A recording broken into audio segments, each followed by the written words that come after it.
This is DDL149. Really, it is.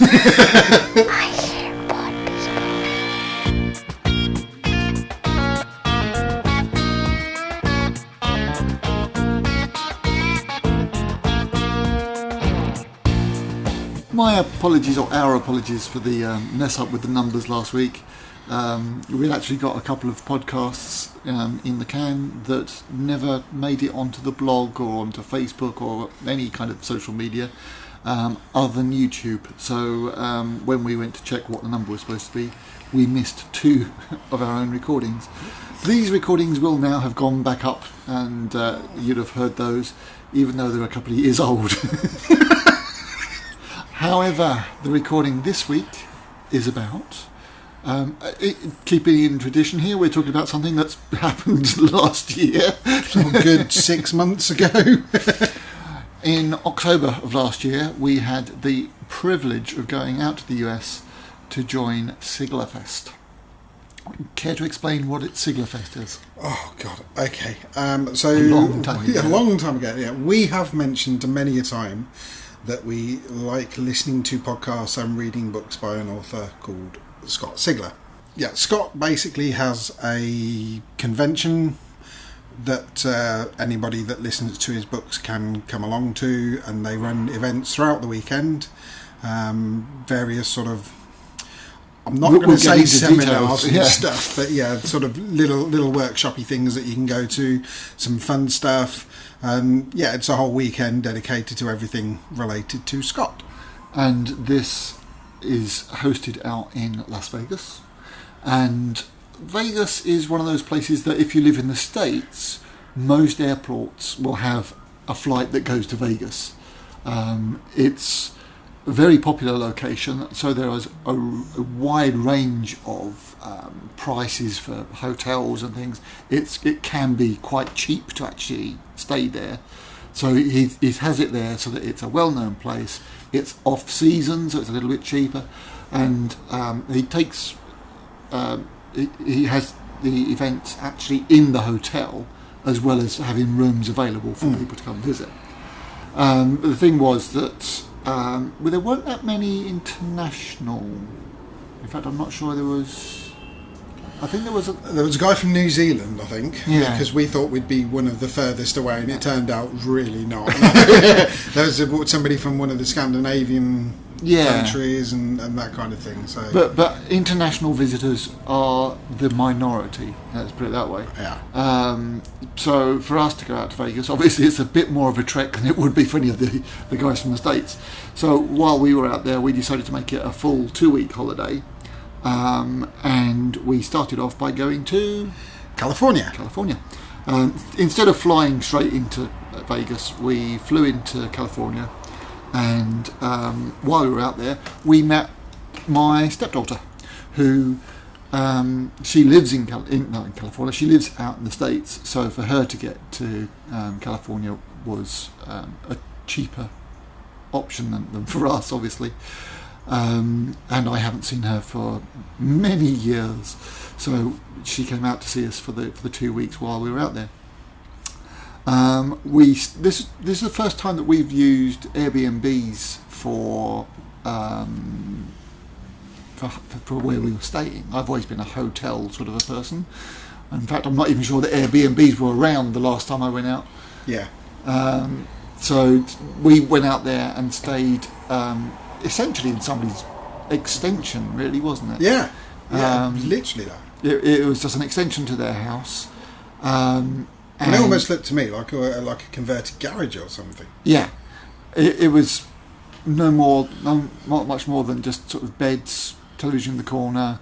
There was 2 double beds, television in the corner, a small sink. There wasn't a kitchen, was there? It was just a sink.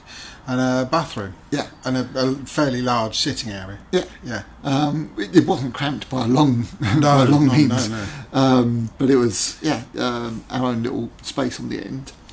And while we were there, we went out to Disney. Yes. The thing is, I wasn't really sure what we wanted to do at Disney. I didn't really have any particular rides in mind. It was a case of, if we're going to be out there, then you've got to go to Disney. Got to go. Yeah, I mean, the only I know nothing about them really, other than the fact that it's a Disney themed park. Yeah. I've no idea what rides there were, so literally just walking in there was an experience with no preconceived plans. Yeah. And so we spent the day in Disneyland.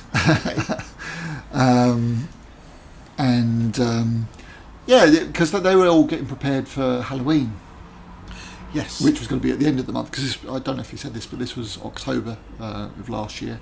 And as experiences go, it was the food halls, and it was brilliant. Absolutely loved it. I mean, the is it Future World or Future Land or whatever? That's where the Star Wars stuff was. Yeah. Really, really enjoyed that. Yeah. Obviously, Star Wars, but just going into the shops. Yeah. And trying on the Yoda hats. I've got some really mad photos.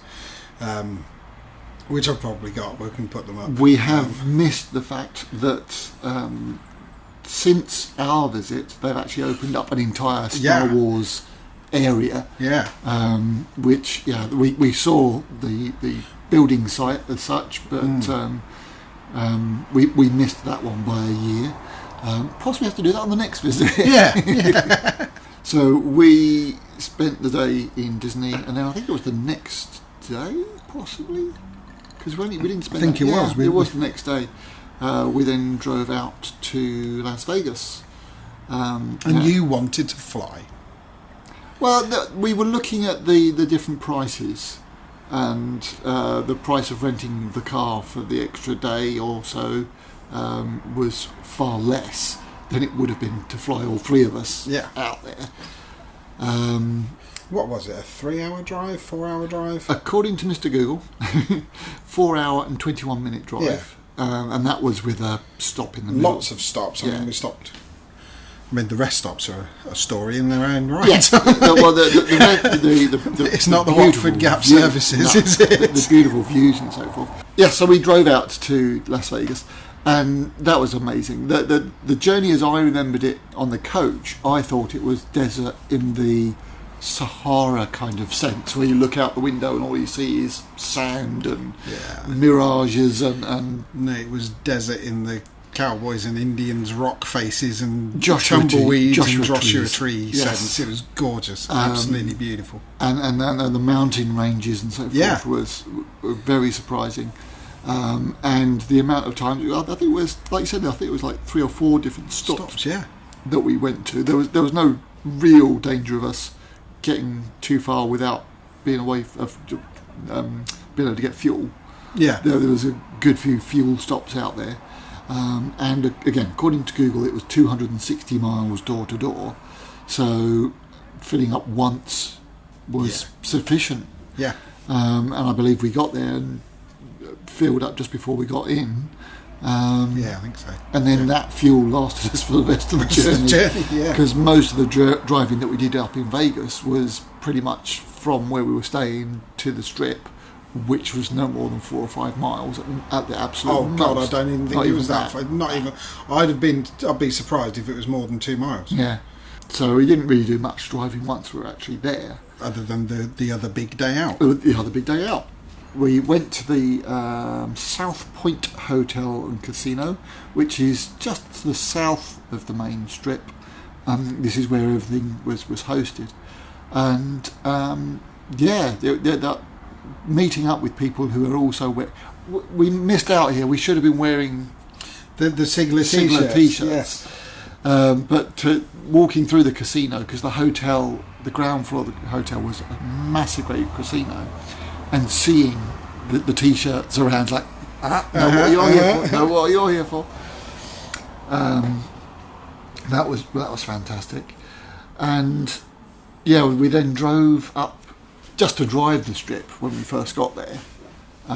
Yes, we did. Just to slowly drive through the Strip. And the thing is, it's still been a good 10 or 11 years since I last drove in the States. But when we flew into the Los Angeles, we then got the bus sort of further into Los Angeles to go into the car rental place. Well, it's still the airport, wasn't it? No. It took us out of the airport. Took us out of the airport. I had no idea what was going on. Yeah. And I just jumped in the car and sort of trusted Google to tell us where we were going, and you're straight into LA traffic. So driving out there is, for me, it's second nature. It's automatic cars are just point and go, and I think that sitting on the left-hand side of the car when you're driving on the right-hand side of the road puts you sort of in the middle of the road, the same as if... It does, but from my experience, because I drove... We can come back to that, because I'm jumping ahead. Yeah. Yeah. So we spent the night sort of just driving the strip just to see what it was all about. And then the next day was when we met up with, because looking at the Google here to tell me what I was doing the next day, it says, you stayed in the hotel all day. And then we met up with everyone and did the...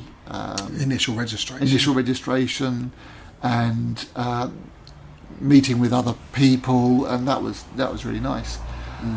So the Thursday night was the registration. Yep. And then... Was the Friday the karaoke? Yeah, so Thursday was the Evan Diamond... Oh, yes. And the library, Yep. of which Scott is the bass player for. Yep. And they played a gig for us, basically. Yeah. They were the evening entertainment. And was it that day we took part in recording the video for one of the songs? Yes.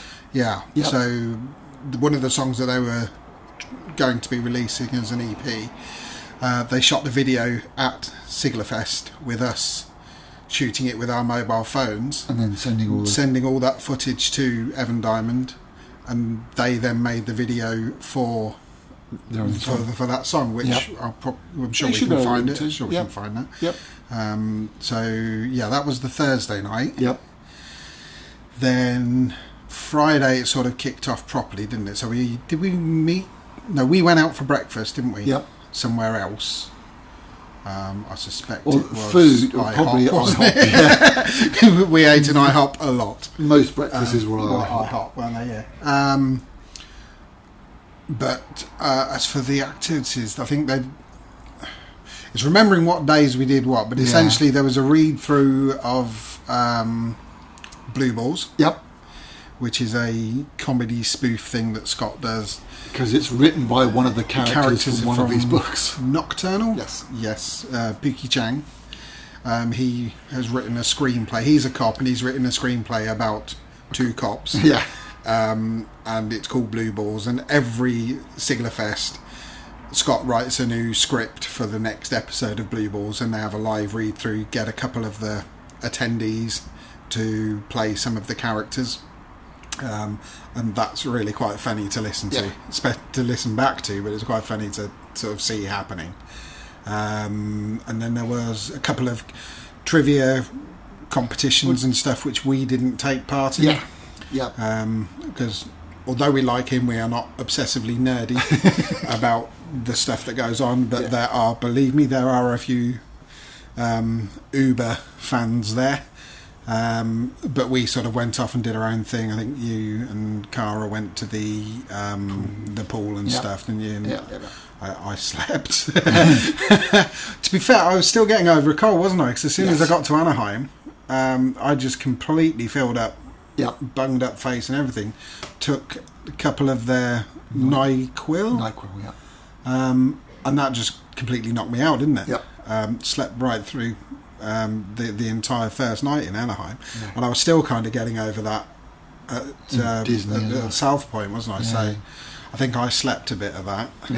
And then Thursday evening was the karaoke, wasn't it? Yeah, they had a big party karaoke thing, which I didn't partake in, but you did. I did. It was your first, wasn't it? My very first karaoke. Yeah. And I kind of liked it. I enjoyed it. And loathe it with a passion. I hate karaoke. No, well, it's always something that I've been interested in, and certainly because I have lots of links with people who can sing. Yeah. It's like, can we go to karaoke, please? And you sing. But it just never seems to happen. I don't know why. But yeah, no, I thoroughly enjoyed it, and there was, of course, group karaoke, so people doing the chain around the entire venue, performing But YMCA. there is one rule at doing karaoke at Siglerfest, isn't there? Is there? Yes. Go on. Scott sings with you. Oh, yes. Although it wasn't Scott, was it? It was Scott's cousin. Oh, man, I can't remember his name now. I've stumped myself. Yeah, no, you remembered that it wasn't him, but... Scott has an alter ego. Well, he has several. He has several, but he's a New York... I can't remember what he called himself. Calls himself, no, but he came on stage dressed as his alter ego cousin. Yeah. Who's a bit more gangster than Scott well, is. The thing was that we'd seen Scott over a couple of days, and he'd got facial hair. And then when he played when his cousin came on the stage, completely clean shaven. And I don't think that even A was expecting that, no. Because he turned up clean shaven. She's like, oh, of course you're clean shaven because you are Scott's cousin. Scott's cousin, yeah. So yes, you sang. What did you sing? Common People by Pulp. Pulp, yes. A song that no Americans knew. Including Scott. I was quite surprised that actually had it available, but yeah, the joy of the internet, they was able to search it and bring it up. I think it was downloading them and finding them on request, wasn't it? Pretty much, yeah. So that was Friday. And I think that was Friday, yeah. I know you said Thursday. That was Friday. I think it was Friday. So what was the thing for Saturday? Saturday night was the last night. Bowling. Of course it was. Yeah. Where there was the fancy dress party. Yes. Where the theme of the fancy dress party was Archer, Danger Island, wasn't it? And of course you went as Krieger, didn't you? I went as Krieger. I hadn't watched the series Danger Island, and as soon as I saw Archer, I'm like, great, I'm going as Krieger. And then when I watched the series Danger Island, Krieger isn't in it.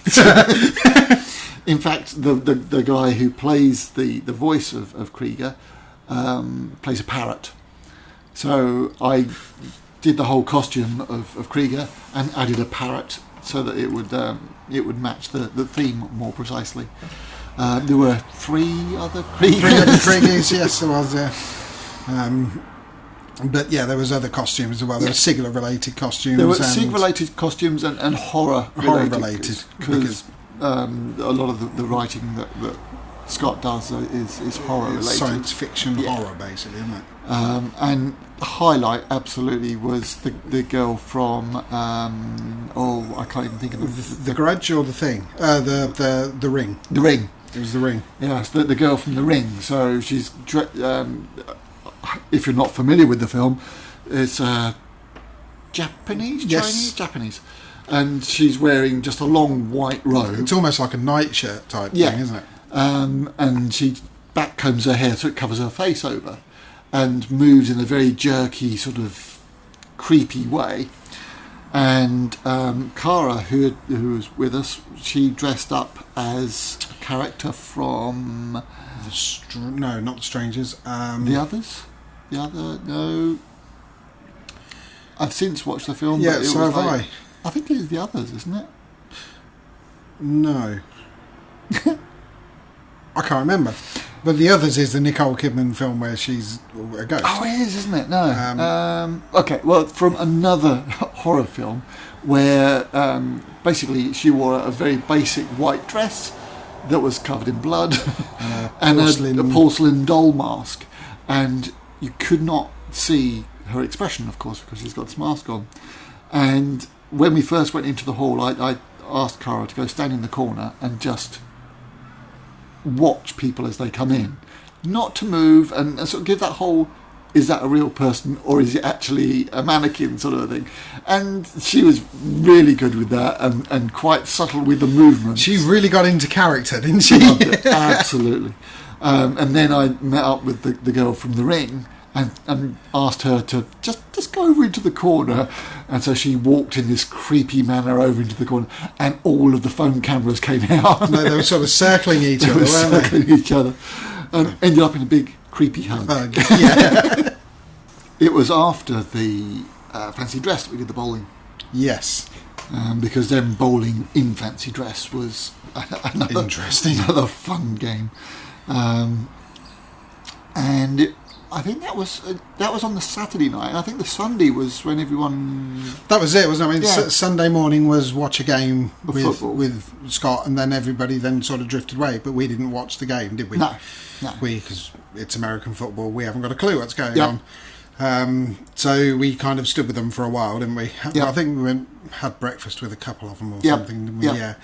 And then, went and said our goodbyes and moved on to the Airbnb. The next The Airbnb. next Airbnb. The next Airbnb was a dream apartment. It's beautiful. Oh. It was absolutely beautiful. So it had a combination living room, kitchen area, Yep. and then 2 bedrooms, each with an ensuite bathroom. And it's like, fantastic. Absolutely Really perfect. good. The location left a little to be desired. I really liked it, to be fair. Well, looking out over the window, you were looking out over some A parking lot. parking lot, and it was a busy main road out, well, a busy as in fast road out in front of you. But I thought it was lovely. Just sitting, again, smoking, but sitting out on the balcony, Yeah. just watching the world go by. And the thing was, you did have the view of the skyline of Vegas, didn't you? And the skyline on our the city skyline on our right, but then on the left there was mountains, Yeah, yeah, because Vegas is quite flat yeah, in terms of buildings. Yeah. You've got the main strip with all the tall big casinos and everything like that, but outside of the strip they're all fairly low buildings. Yeah. There's not a lot there at all. Yeah. So you've got the whole of the mountains that sort of surround the whole of Las Vegas, and you could see it all from where we were, because we were 2 stories up, 3 stories up, something like that. yeah. Yeah, and you could just see the whole of the sort of landscape to one side, and then the city main strip on that. It was beautiful, absolutely beautiful. We did a couple of visits into the city itself, didn't we? Because I'd forgotten about this. To do with your T-shirt, we did the VR experience. We did. In fact, we did it in Anaheim as well, at Disney World Land. Disneyland. Land, yes. But, We did it there, and did we do it there? No. We were going to, and we didn't. We did it in Vegas instead. we did the VR experience in Westfield Here, but we were going. Weren't we going to do it both in Disney? Because that was the whole point of going to Disney. But then we decided not to do it and do it in Vegas instead, because the void was at both of them. I can't remember. No, that was the plan, but we didn't do it. We did other stuff in Disney instead. Yeah. And then we did the void in Vegas. Vegas. In the Oh, don't ask me the name of the shopping Venetian. centre. Venetian? It was the Venetian, because it had the canal running through the middle of it. It says the Grand Canal shops Yeah, rather than the Venetian, but it was the Venetian. okay. Yeah, because we did the Star Wars experience, and then came back a couple of days later and did the Ghostbusters one. experience. Yep. The Star Wars one for me was better. Even though it was better than the Ghostbusters one? Yes, even though it was the second time we'd done it. So I kind of preferred the Ghostbusters one. Well, I felt that with the Star Wars one, we were moving more from place to place, whereas the Ghostbusters one, we seemed to move into a hallway, move into a room. It kind of felt more on rails, yeah. Yes. With the Star Wars one, there's the impression of going up and down levels with lifts and stuff, And spaceships and when you're not going anywhere. Yeah. And the Ghostbusters one was set in one building. Hotel, one building. Yeah. But when right at the end, where you go through the hole that the ghost's blown in the wall, and you're standing on the scaffolding, I did get quite a sense of vertigo there. So what threw me with the Ghostbusters one, it felt, certainly one of the rooms where you were supposed to be fighting the ghost was too small.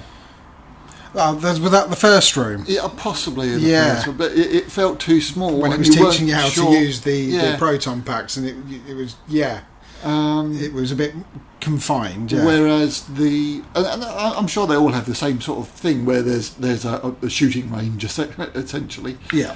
The shooting range in the Star Wars one, you are lined up and you're firing because you're on the balcony thing. Yeah. Firing at something that's in the same room didn't seem to work as well. Because we were almost like as close as we are now, weren't we? And I also had problems with the spatial awareness, in that it all went skew-if.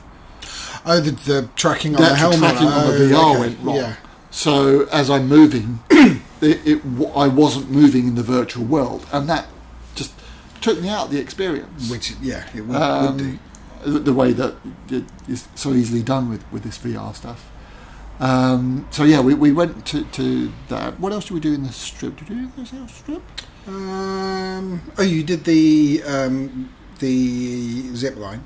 You and Cara did the zip line. The zip line was the last day, wasn't it, before we flew back? Was it? I think so. Wow. Which, you are skipping ahead a little bit there. Right, okay. Well, you just said different things that we did on the strip. On the strip, yeah. Because the sequence doesn't particularly matter. No. The strip that had the zip line is Fremont Street. Fremont, I was trying to think, yeah. Which is the old part of Vegas. Yeah. And that has a projection in the ceiling. It had all the spiders and geckos and all sorts of things going in there. And part of that was a zip line that runs down the length of the mall. Cara and I had to go on that. That's fantastic. Lance chose to walk. It was keep your feet on the ground. Not my idea of fun. But then, having seen how slow you actually went, I'd probably have done that.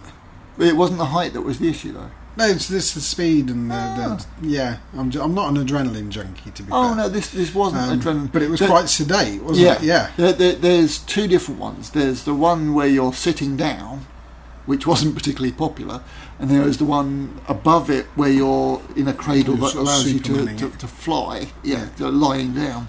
That one was faster, but I still wouldn't have thought that was particularly fast. No, I mean, having seen it, then. Because we basically walked in. You walked straight into the store and bought the ticket and came out again. Yeah. If I'd have actually seen it running, I'd have probably have done it. Yeah. If we'd have walked around a bit first and then gone and got the tickets, but because of the waiting lists and everything, you wanted to get it. Because it's about an hour's wait, wasn't it? Well, no, that's what they quoted you, but it didn't take that long. That's what they quoted. It didn't take that long. The wait was for the flying, for the lying down version. Right. Yeah, because you did the sitting. We did the sitting down one because the lying down one was going to be like 2 or 3 o'clock the next morning. Yeah, you could get in. So that was all of the Vegas-y stuff apart from the show. Oh, yes, the Blue Man Group. Blue Man Group. If you're not familiar with the Blue Man Group, Google them. Because they are amazing. Yes, it's really brilliant.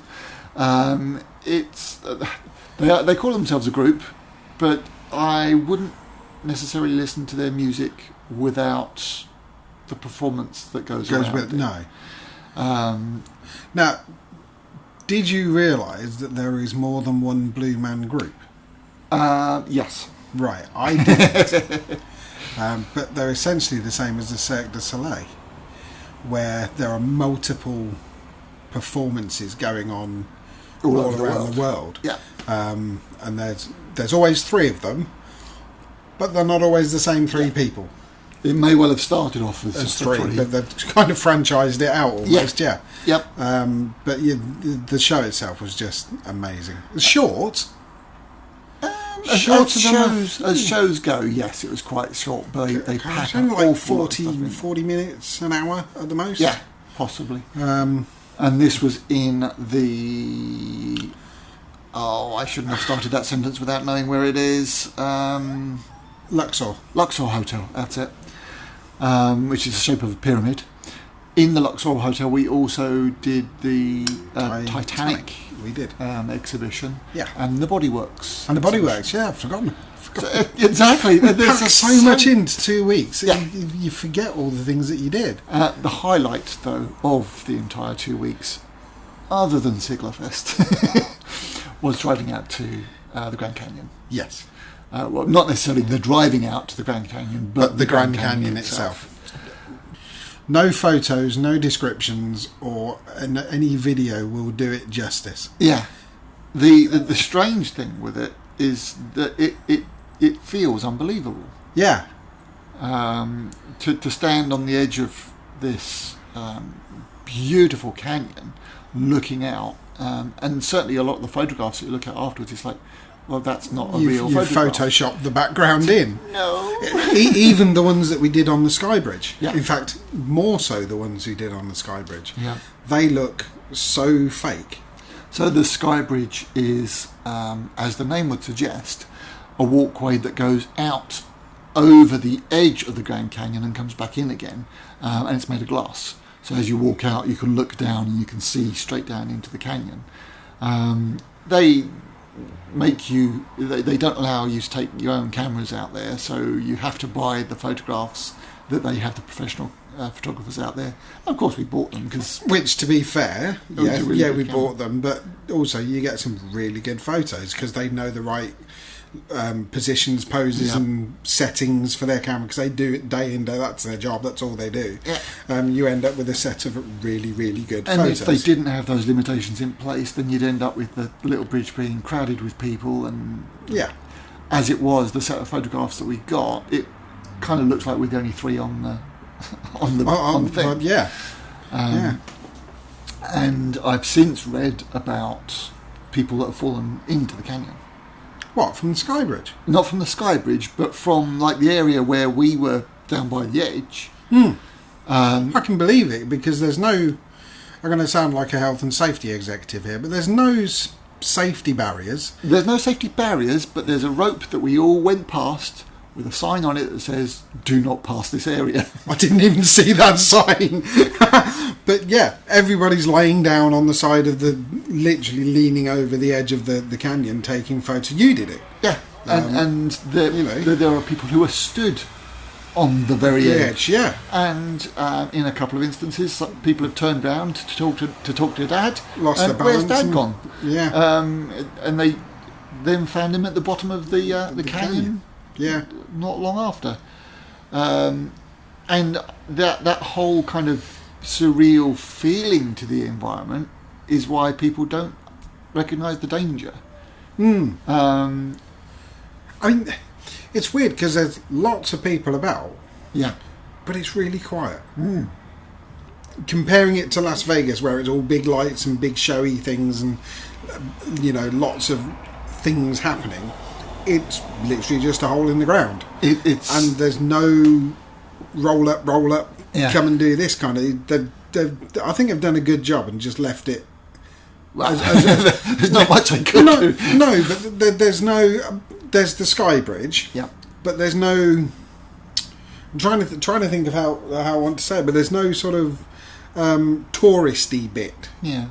Other than the Sky Bridge. The rest of it, they've kind of just left. And you walk around, you take your photos, you look at the views and kind of that. But there's no roll up, come and have a look at this kind of thing. And therefore, it's quite quiet. You're miles away from everything else as well. There's no traffic. The tour that we did was 3 parts, wasn't it? Yes. Because the first part was like a reconstruction of a Wild West high street. Yep. And they had the canteen with the baked beans and sausages and and the bull riding. Yes. Gunfights and lassoing. Yeah. And just generally sort of experiencing that was really good. And then the second one was the Sky Bridge. Yeah. And then the third one, I think, was my favourite, which was Guano Point. Yeah. Guano Point, as you may or may not know, guano being Bat droppings. Bat droppings. And have you read about anything about this since? Yes, but only after I'd been there, and now I can't remember it. You put me on the spot. Wasn't they mining it or something? Well, yeah, they had found this mine that was full of bat droppings, to the point where they estimated it was hundreds of thousands of tons of bat droppings. That's what they estimated. Okay. So, what do they use bat droppings for? Why? Very high in it's some sort of a fuel. Okay. And yeah, so it was. They sort of believed there was enough that they set up like a cable car to get the droppings from this mine, which is at the bottom of the canyon, up to the top, where they could then transport it away. So that's what the building was, with the wheel. There's a building up there with the wheel, but we just saw a building with a wheel. There was no cable. Yeah. Because what had happened was that a aeroplane had clipped the cable and cut it. How close was that? Exactly. Jesus. Well, you must have seen while we were up there. There were helicopters and planes flying down. You couldn't make them out whether it was a helicopter or a plane, but you could see things. There was one when we were standing on the Sky Bridge, and we were looking down the canyon, and the canyon just isn't one straight canyon. There's loads of different bits. So we're looking down from the Sky Bridge, and there was this thing that flew down one of the other canyons and across your field of vision. And because you've got no sense of scale, because there's nothing else around, there's no trees or anything so you can judge distances and that, it kind of looked like a mosquito flying by. Yeah. And then you realise that's a helicopter. Yep. And that's probably about 1.5 miles away. Yeah. Yeah. But yeah, a plane clipped the cable and broke it. Wow. The mine hadn't got as much value to it as they'd originally intended or originally thought, and so when that happened, they're like, "Yeah, no, it wasn't worth repairing it, okay. and the mine got abandoned." And yeah, so the drive out there was again another experience, because we stopped at Joshua Tree area, natural area. So that was my experience of driving, wasn't it? That's right. Yes. Yeah. So you'd driven all the way up to that point, pretty much everywhere. Yep. And then I said that I'd drive to the canyon, because again it was another couple of 100 miles, and you'd done all of the driving so far. So we drove around Vegas because we had to go somewhere to pick some fuel up or food up or something. So I drove through the city, absolutely no problem whatsoever. As soon as I got out onto the highway, I couldn't keep it in lane. I just, whether it was just sitting on the wrong side of the car or what, I don't know. But Cara kept pointing out that I was drifting from one lane to the other. And again, I think it was because I'm conditioned to be in the left-hand lane. On a motorway, you're in the furthest lane left. Yeah. So I'm sitting in, to my brain, the fast lane, the outside overtaking lane, and I kept drifting back across. So when we stopped at the Joshua Tree, it's like, thanks very much, Darren, here's the keys, you can drive for the rest of it. But I was okay through the city. Yeah. Which you'd have thought I'd have been much better sticking it on cruise control on the freeway and just cruising down. And I found that much more challenging than driving through the city. I remember when I first drove out in the States, what threw me was turnings. Because you tended to want to turn into the left-hand lane. Yeah. But this didn't cause me any problems this time. No, you were great. Straight in and enjoyed it thoroughly. So we came back from the Grand Canyon, and that's when we then went the following day and spent the night at the Fremont. And that was our last night there. And then we came home. We do hope to go out there and do it again, but it's expensive. It's quite expensive, so it certainly won't be this year. It may be a once in a lifetime thing, but hopefully we can get out there again. So, over the whole 2 weeks, what was your favourite moment? The Grand Canyon. Yeah? Yeah, specifically the Guano Point at the Grand Canyon. We got there at the, what's it called, the magic hour? When the lights... the golden hour. Golden hour. Yeah. When the sun was just starting to set, and it wasn't too hot, it wasn't too cold. We nearly trod on a tarantula. And that was great. That was great. So, like, Lance, have a look down to your foot there. Oh, it's a tarantula, and it's not in like a tank or a zoo or anything. I was just sort of sitting there. I won't sit down anymore. We just don't. You don't get to see animals like that. Not unless they're behind some glass. No. But yeah, overall, and then driving back, it was starting to get dark, and you got the feeling of the desert at night time. And, it was brilliant. Yourself? Right at the beginning, literally minutes after we'd landed, it was you and Cara yes. seeing each other. It was been about 10 years since we'd seen each other. So. It was quite a privilege to be there. It was quite an emotional moment for all of us, and it was that. Everything else was brilliant. Everything else was fun. That was just awesome. As always, that was a struggle to find something to talk about. Every week. We've got something to talk about. No, we'll think of something. And then straight into it. So, if you enjoyed listening to our conversation, or even if you didn't, please listen again, as we will record again soon. Ta-ra! Ta-ra!